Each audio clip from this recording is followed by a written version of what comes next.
У Муллазухура Тахири свободного времени практически не бывает. Каждый рабочий день у него расписан по минутам. Лечиться к известному врачу приезжают со всех уголков республики.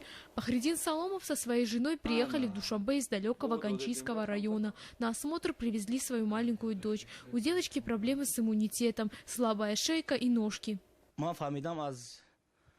Мне рассказали друзья о том, что в Душанбе есть хороший доктор, который лечит практически все болезни. Я сразу решил привести свою дочь на осмотр к нему. Надеюсь, он нам поможет и будем ждать только хороших результатов от лечения.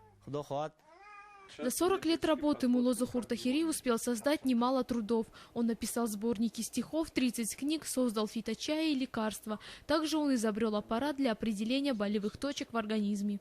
Этот аппаратом я определяю состояние энергетики тела человека. Где не говорит, там имеется какая-то патология, а где горит, там хорошая энергия.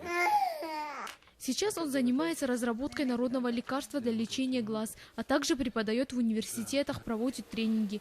По мнению народного целителя, каждый человек должен учиться быть здоровым, а не лечиться химическими препаратами.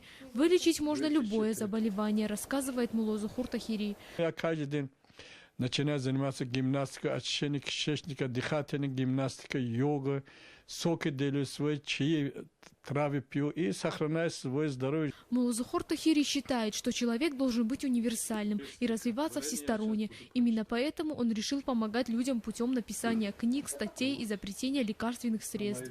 Я день и ночь работаю, в общем, с 2 часов ночи у меня начинается рабочий день, я до 5 часов именно занимаюсь. И у меня поступает информация из космоса, я пишу свои книги.